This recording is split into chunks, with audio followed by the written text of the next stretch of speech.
नमस्कार। मैं डॉक्टर मनोज उपाध्याय आज से एक नया ये चैनल शुरू कर रहा हूँ, नो अबाउट होम्योपैथी। तो मैं चाहता हूँ कि होम्योपैथी को आम लोगों तक पहुँचाया जाए, जिससे कई तरह के भ्रम दूर हों लोगों के मन से और अधिक से अधिक लोगों को स्वास्थ्य लाभ मिल सके। तो इस दिशा में मैंने पहल करने की सोची है और आशा करता हूं कि आप लोगों का साथ मिलेगा। लाइक कमेंट आप लोग करेंगे तो उसके आधार पर मैं आप लोगों की परेशानियों के बारे में भी वीडियो बनाऊंगा और डिटेल में साझा करूंगा हर चीज़। तो आइए शुरू करते हैं हमारा ये नया नो अबाउट होम्योपैथी का प्रोग्राम।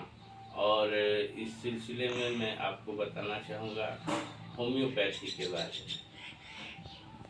दोस्तों, जैसा आप जानते हैं, आधुनिक एलोपैथी, मॉडर्न एलोपैथी, जिसके फादर हिप्पोक्रेटस थे।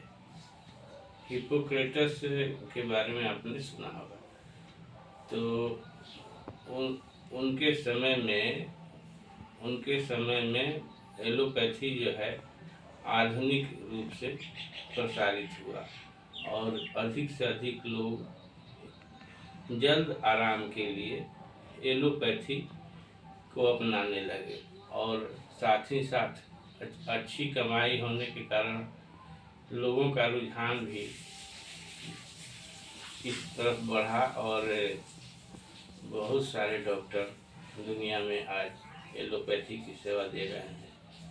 तो ये सब मॉडर्न एलोपैथी की देन है और हिप्पोक्रेटस की देन है। लेकिन जैसा कि आप लोग जानते हैं, हर चीज़ में कुछ न कुछ अच्छाई है तो कुछ बुराई भी साथ साथ है। तो ऐसे ही होम्योपैथी का जन्म हुआ। होम्योपैथी का उदय कैसे हुआ, इसके बारे में जानने के लिए आपको मैं एक छोटा सा डिटेल देना चाहता हूँ।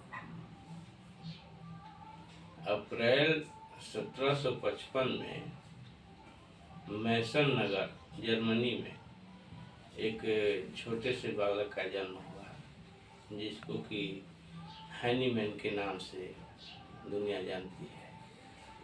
और हैनीमैन साहब के बारे में बिना चर्चा किए होम्योपैथी की चर्चा अधूरी है।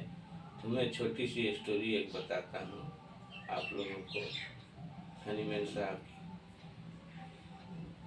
हैनीमैन साहब के पिता जो थे वो बहुत गरीब थे, पेशे से एक चित्रकार थे और चित्रकारी करके अपना परिवार का भरण पोषण करते थे। और हैनीमैन साहब जो थे बचपन से ही मेधावी थे, पढ़ने में बहुत तेज थे। 12 साल की उम्र तक तो वे खुद भी पढ़ते थे और दूसरे बच्चों को भी पढ़ाते थे। उनकी प्रतिभा के लोग कायल थे। और 20 साल की अवस्था आते आते उनके पिता की मृत्यु हो गई। जब वो मरने लगे तो उन्होंने अपनी कुल जमा पूंजी 20 थेलर उनको दिया। 20 थेलर का मतलब समझिए, एक थेलर 2 रुपए के बराबर कीमत होता है एक थेलर का, यानी 20 थेलर यानी 40 रुपये। 40 रुपये की पूंजी लेकर के हैनीमैन साहब अपने जीवन में आगे बढ़े, स्ट्रगल किए और आगे चल कर के एक प्रसिद्ध एलोपैथिक चिकित्सक बने। और इतना ही नहीं, उन्होंने कई भाषाओं में दक्षता हासिल किया था। तो एक भाषा से दूसरी भाषा में अनुवाद करने का काम भी वो करते थे कई सारे विषयों पर। तो उनको जो है आधुनिक एलोपैथी चिकित्सा में कुछ त्रुटियां पसंद नहीं आती थी। ये जैसे कि लोगों को एलोपैथिक चिकित्सा में जिन पीड़ाओं से गुजरना पड़ता है, उन पीड़ाओं का एहसास उनको हुआ और लगा कि ये बेवजह की पीड़ा जो है वो एलोपैथिक द्वारा आम आदमी को दिया जाता है और उसका नतीजा क्या होता है, रोग तो जो करते हैं बना ही रहता है, रोग तो कभी ठीक होता नहीं है। तो एक तरह से उन्हें अपने इस पेशे से आत्मग्लानि हुई। उन्हें लगा कि मैं ये काम ठीक नहीं कर रहा हूँ। लोगों की सेवा के लिए, सेवा भावना से वो मेडिकल फील्ड में आए थे, डॉक्टर बने थे, लेकिन जो पद्धति थी एलोपैथी की, उस पद्धति से लोगों को कष्ट होता था और उस कष्ट का कहीं न कहीं वो स्वयं को भी जिम्मेवार मानते थे।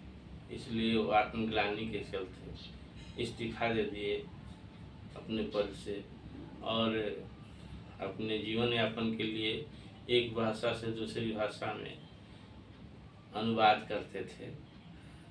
तो उसी अनुवाद के क्रम में हनीमन साहब को एक बार एक संख्या के बारे में चर्चा मिला। वो अनुवाद कर रहे थे, उसमें लिखा था कि संख्या विधि जो है वो जिन रोगों को ठीक करती है, उन रोगों को स्वस्थ स्थिति में उन रोग लक्षणों को पैदा भी करती है। यानी कि एक बीमार व्यक्ति को संख्या देने पर जिन जिन लक्षणों में आराम मिलता है, अगर वो व्यक्ति स्वस्थ है और उसे संख्या दिया जाए तो उसके अंदर वैसे ही लक्षण रोग के उभारता भी है।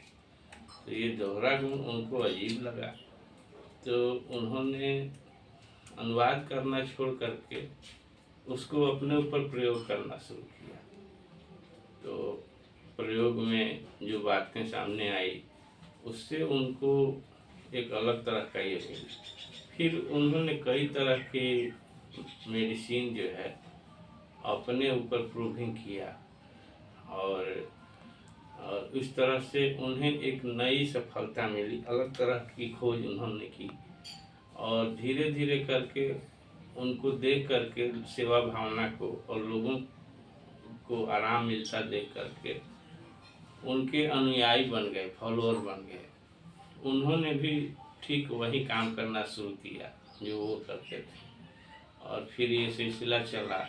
तो ऐसा चला कि ये जो कुत्ता बिल्ली चूहों पर एलोपैथिक दवाई प्रयोग किया जाता था, होम्योपैथी ने इसको बंद किया और अपने ऊपर प्रूविंग करना शुरू किया सभी मेडिसिन। और इसके बाद जो लोगों को फायदा मिला वो आप लोगों के सामने है। आज दुनिया होम्योपैथी को जानती है, समझती है और जो भी श्रेय इसके पीछे जाता है तो निश्चित रूप से हनीमन साहब को जाता है।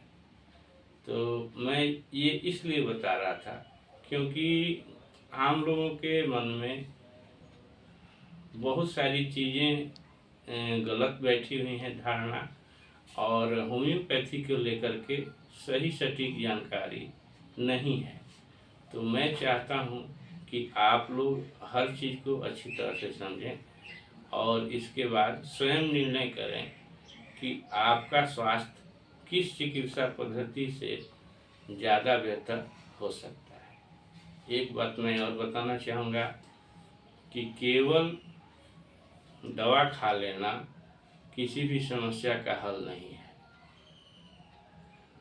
अच्छा तो ये है कि बीमारी पैदा ही ना हो। बीमारी पैदा न होने के लिए और भी बहुत सारी चीज़ें हैं जिन्हें कि हमें अपने दैनिक जीवन में लागू करना पड़ेगा। हमें अपने स्वास्थ्य के बारे में ज़्यादा सतर्क रहने की आवश्यकता है और इसलिए मैं चाहूँगा कि आप लोग होम्योपैथी को अच्छी तरह से समझें, अपनी परेशानियों को केवल दवा से न ठीक करने के बजाय और भी जो चिकित्सक की सलाह होती है उसमें दवा के लेने के साथ साथ अनुषांगिक चिकित्सा होता है, पथ्य अपथ्य का ध्यान रखा जाता है और साथ ही संयम नियम जो होता है, रहन सहन का तौर तरीका होता है, वो भी चिकित्सक के द्वारा बताया जाता है। तो उन सारी चीज़ों को आप टोटल फॉलो करें और 100% लाभ पाएँ। ऐसा नहीं कि अभी सर दर्द हुआ फिर ठीक हुआ, फिर कल पेट दर्द हो गया, परसों बुखार हो गया, किसी दिन लूज मोशन हो गया, यानी प्रॉब्लम जो कहते हैं घूम फिर के बना रह रहा है। नाम अलग, रोग अलग, रोगी वही, नतीजा परेशानी। तो आप अपनी परेशानियों से निजात के लिए होम्योपैथिक चिकित्सक की पूरी बात सुने, न कि आधा बात सुने। बाकी अगले वीडियो में, तब तक के लिए नमस्कार।